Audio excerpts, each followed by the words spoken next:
Hi there, let me introduce myself. I am low molecular weight heparin. Press start to learn more about me.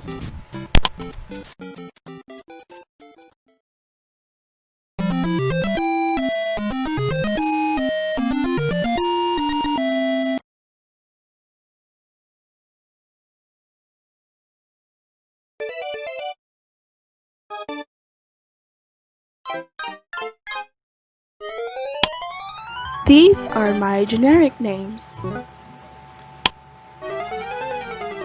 And these are my brand names.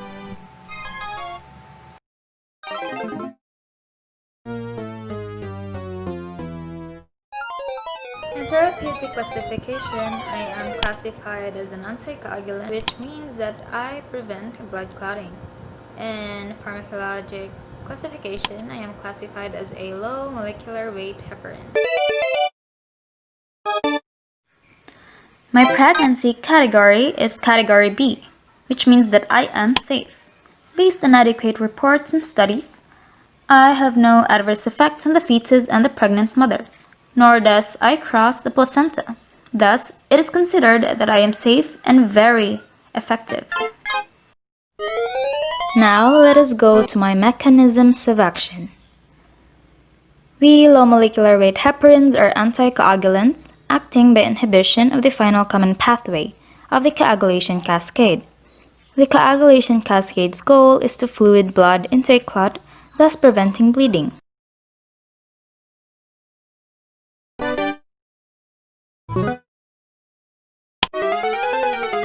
We also inhibit coagulation by activating antithrombin 3. Antithrombin 2 binds to and inhibits factor XA. In doing so, it prevents activation of the final common pathway. XA inactivation means that prothrombin is not activated to thrombin, thereby not converting fibrinogen into fibrin for the formation of a clot.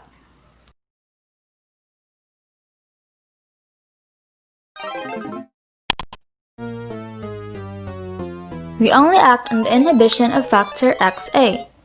Heparin increases vessel wall permeability, inhibits the proliferation of vascular smooth muscle cells, suppresses osteoblast formation, and activates osteoclast that promotes bone loss.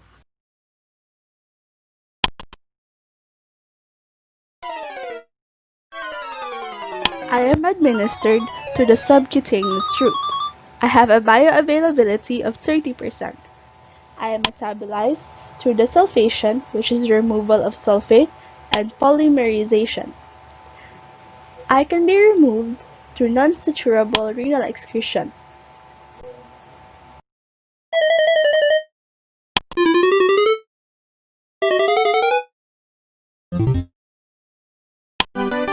Now let's talk about my indications. I am indicated to patients with the following medical conditions. Deep vein thrombosis, which means that I prevent blood clot formation in the deep veins. Pulmonary embolism, which refers to the prevention of blood clot from blocking the arteries in the lungs. Thrombophlebitis migrans, which means that I am a treatment used to relieve local symptoms and prevent the propagation of the thrombus. Disseminating intravascular coagulation. I am used for patients who are already at high risk for hemorrhagic complications. I am also indicated with cases of obvious thromboembolic disease or where fibrin deposition predominates.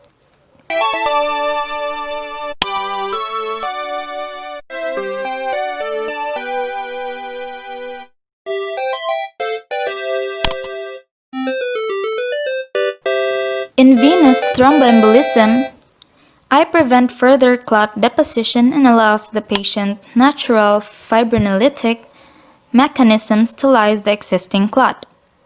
In atrial fibrillation, I can be used at the onset of atrial fibrillation and during early cardioversion. In women of high risk for pregnancy-related venous thromboembolism, I am a therapy indicated in pregnancy for treatment of acute VTE as well as the prevention of pregnancy-related complications in women with antithrombin deficiency, antiphospholipid antibody syndrome.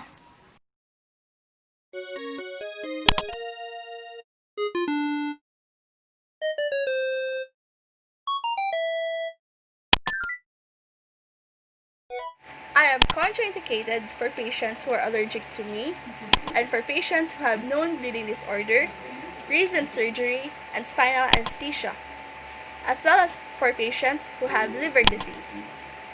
I am also contraindicated for patients who have retinopathy, kidney disease, and malignant hypertension.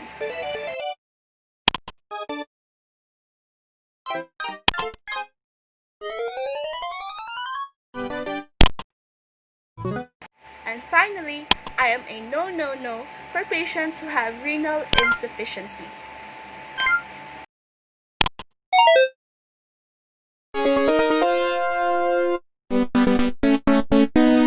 These are my side effects and adverse effects. In central nervous system, I can cause headache. In immune system, my side effects are allergic reaction, swelling of face, lips, tongue or throat, and heparin-induced thrombocytopenia. In hematologic, I can cause uncontrolled and abnormal bleeding, epistaxis, and rectal bleeding. In hepatic, I increased liver enzymes. In musculoskeletal system, my side effects are loss of bone strength and bone fracture.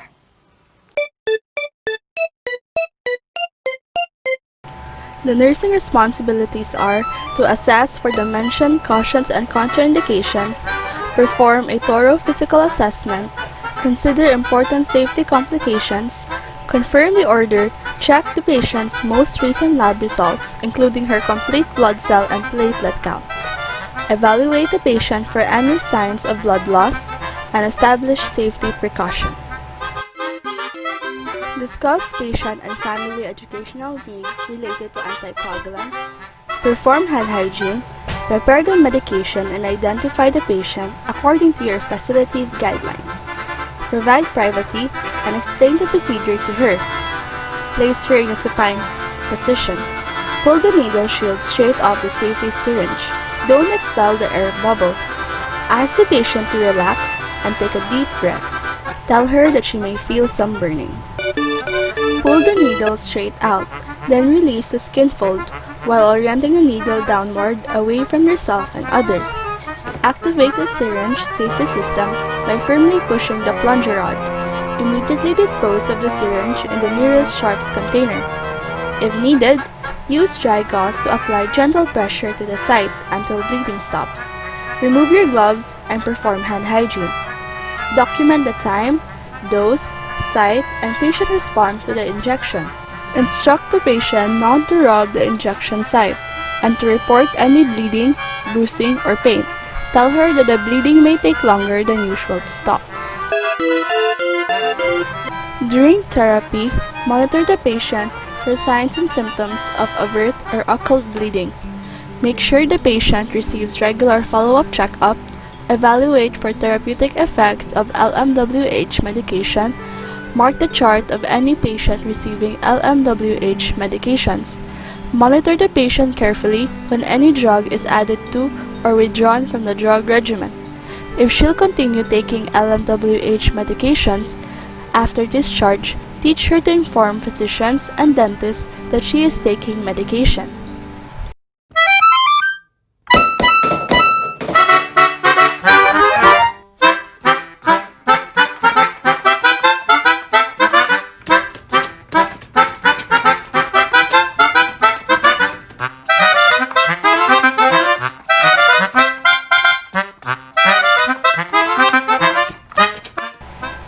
Hi, let me introduce myself. I am Enoxaparin. Press start to learn more about me.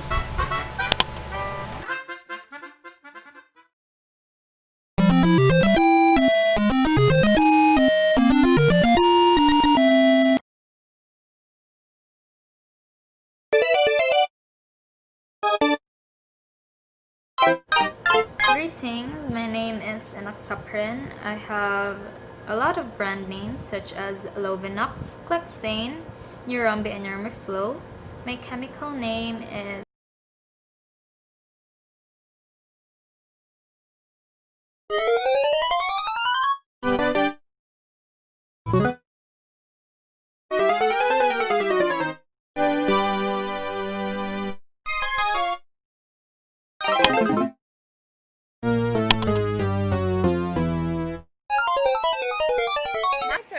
classification is anticoagulant, and my pharmacology classification is low molecular weight heparin.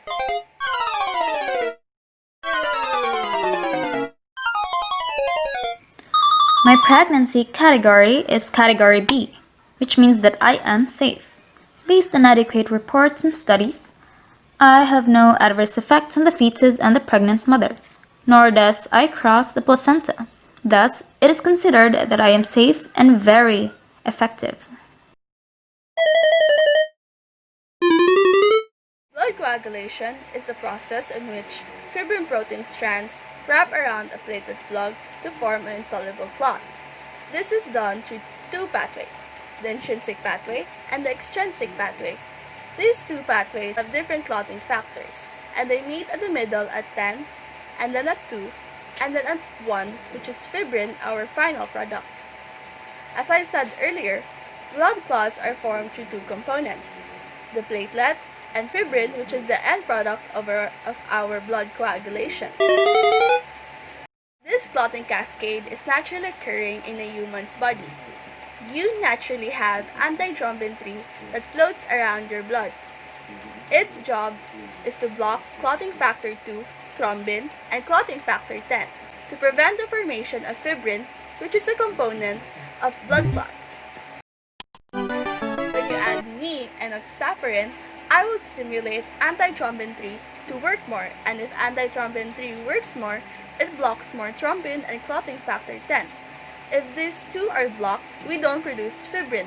And remember, fibrin is the component to form blood clot. On my name, Enoxaparin, you could see the letters X and A, which basically stands for activated factor 10, which is one of the clotting factors that I block.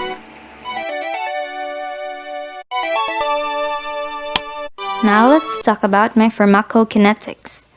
I am administered via subcutaneous injection with a bioavailability of 92%. I am metabolized in the liver by desulfation and polymerization, or the removal of sulfate and depolymerization. I am excreted through kidney by urine.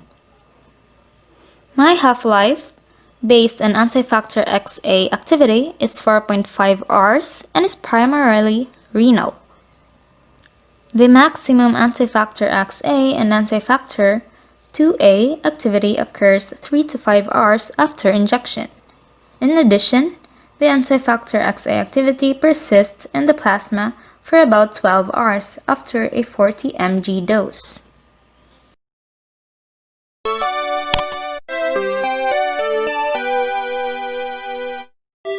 I am indicated for these following conditions. Let us start with DVT, or deep vein thrombosis, which is a blood clot in the deep veins. I am given as a prophylaxis dose, meaning these patients do not have a blood clot yet, but they are at a high risk of having one. These patients could have had knee replacement surgery, abdominal surgery, hip replacement surgery, or patients who are at a high risk of thromboembolic complications. I am indicated for acute deep vein thrombosis, meaning these patients already have a blood clot, and we have to work on it ASAP. And as an anticoagulant, I prevent the formation of blood clots and the formation of new ones. I am also indicated for patients who had myocardial infarction, which is a heart attack, or unstable angina, which is severe chest pain. Here, I am given as a prophylaxis dose, since we would want to prevent something called as ischemic complications, which means that blood isn't flowing to the tissues. As an anticoagulant, I allow easy blood flow on these areas.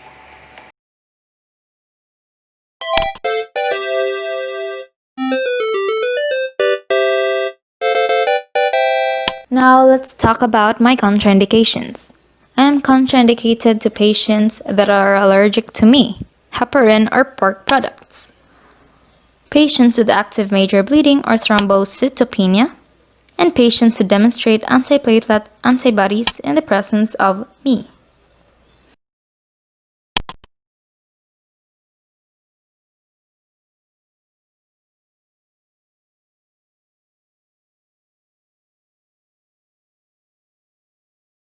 I'm also not recommended for thrombophylaxis in patients with prosthetic heart valves.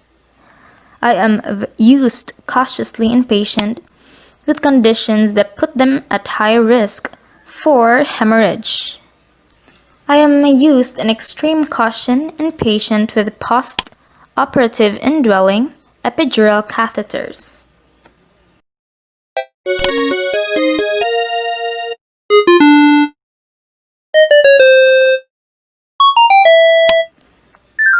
I am contraindicated to patients with bleeding diathesis, uncontrolled hypertension, recent GI ulceration,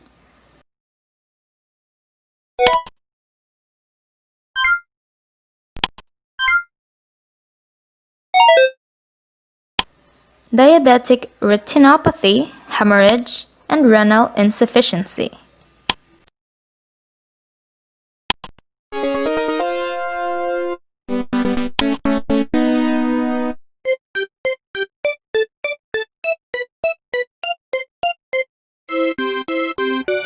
These are the side effects and adverse effects when you will be using me as a drug.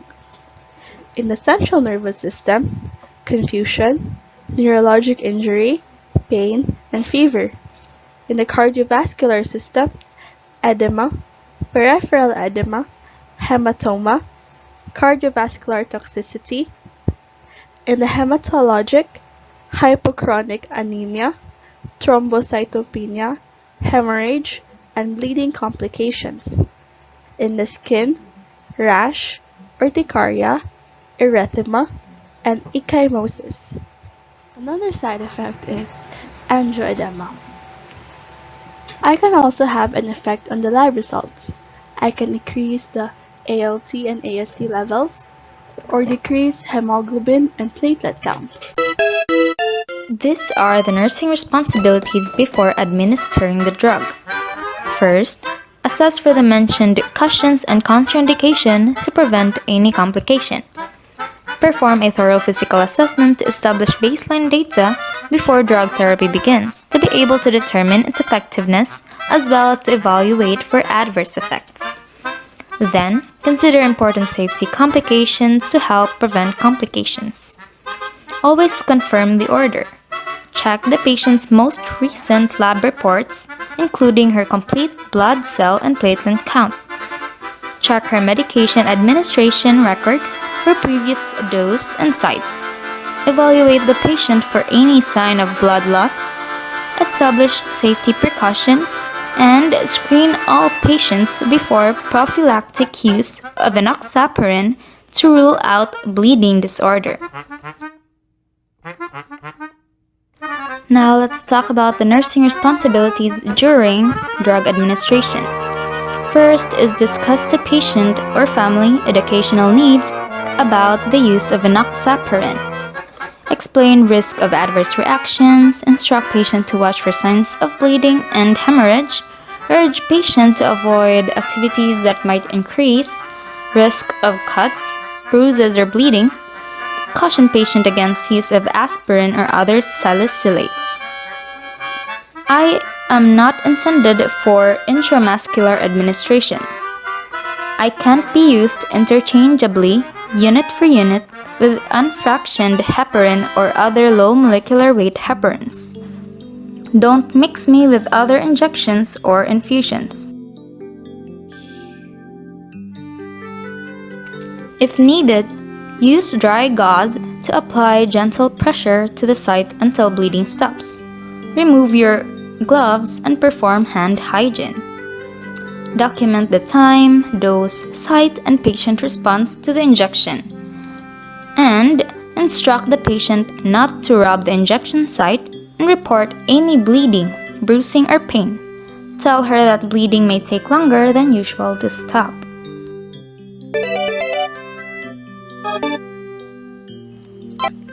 These are the nursing responsibilities after drug administration. During therapy, monitor the patient for signs and symptoms of avert or occult bleeding. Make sure the patient receives regular follow-up checkup and evaluate for therapeutic effects of the medication. Mark the chart of any patient receiving low molecular weight heparin medications. Then, monitor the patient carefully when any drug is added to or withdrawn from the drug regimen. Lastly, if the patient continued taking the medication after discharge, teach her to inform physicians and dentists that she is taking the low molecular weight heparin medication.